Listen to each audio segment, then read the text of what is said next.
আজ আমার রান্নাঘরে তৈরি হচ্ছে ফিশ ফ্রাই। তবে এই মাছ ভাজা কিন্তু মুচমুচে হবে না, হবে নরম তুলতুলে, মুখে দিলে একদম গলে যাবে। আমি শুক্লা ব্যানার্জি, আবারও একটা নতুন রেসিপিতে আপনাদের সবাইকে স্বাগত। এই ফিশ ফ্রাই তৈরি করার জন্য লাগবে পুদিনা পাতা, ধনে পাতা, কাঁচা লঙ্কা, আদা, রসুন আর পেঁয়াজ। সবগুলোকে মিহি করে বেটে রেখেছি। মাছের ফিলেতে নুন, গোলমরিচ, শুকনো লঙ্কার গুঁড়ো, হলুদ আর বেটে রাখা পুদিনা পাতা, ধনে পাতার মিশ্রণটা দিয়ে খুব ভালো করে মাছের সঙ্গে মেখে নিতে হবে। ভিডিওটা শেষ পর্যন্ত দেখে যদি ভালো লেগে থাকে তাহলে লাইক, কমেন্ট, শেয়ার করতে ভুলে যাবেন না। আর যদি ফেসবুক বা ইনস্টাগ্রাম থেকে দেখে থাকেন তাহলে ফলো করে পাশে থাকার চেষ্টা করবেন।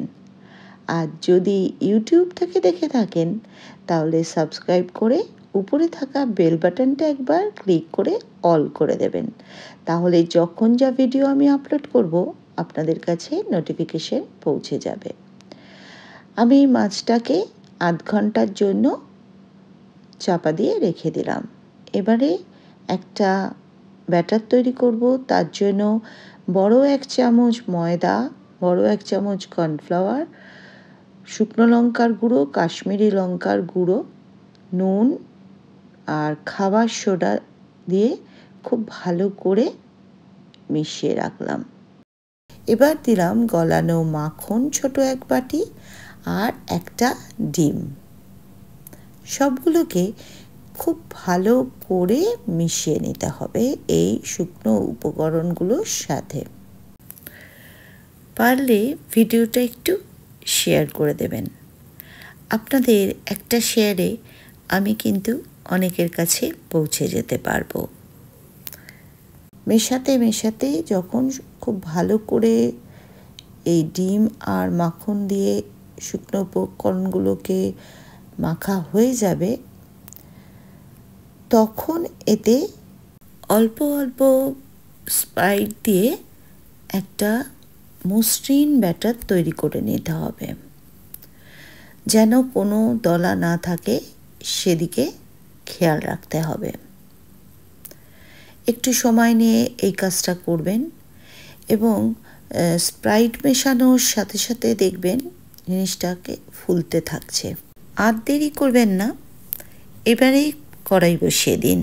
এই ব্যাটারটা কিন্তু ভাজার ঠিক আগেই তৈরি করবেন, ব্যাটার আগে থেকে তৈরি করে রাখবেন না। যেহেতু মাছ আমি সর্ষের তেল ব্যবহার করলাম, আপনারা চাইলে সাদা তেলেও ভাজতে পারেন। এবার মশলা মাখানো একটা করে ফিলে নিয়ে সেটা এই ব্যাটারে ডুবিয়ে ভেজে নিতে হবে। একটু আঁচ বাড়িয়ে তেলটা গরম করে নেবেন, তারপরে আঁচটা কমিয়ে এই মাছগুলো আস্তে আস্তে ভেজে নেবেন। মাছ ভাজা তো হয়ে গেল। খেতে সত্যিই ভীষণ ভালো লাগে। আর চাইলে এটা আগের দিন রাত্রেও ম্যারিনেট করে রেখে পরের দিন গরম গরম ভেজে দিতে পারেন। সাথে একটু স্যালাড, কাসুন্দি হলেই আর কিছুর প্রয়োজন নেই। এবার শুধু মুখে খান বা সন্ধেবেলা চা কফির সঙ্গে জমিয়ে খান। ভালোবেসে এতক্ষণ যারা পাশে থাকলেন, বরাবরের জন্য তারা পাশে থাকার চেষ্টা করবেন। আর ভিডিওটা শেষ পর্যন্ত যারা সঙ্গে থাকলেন তাদেরকে অসংখ্য ধন্যবাদ।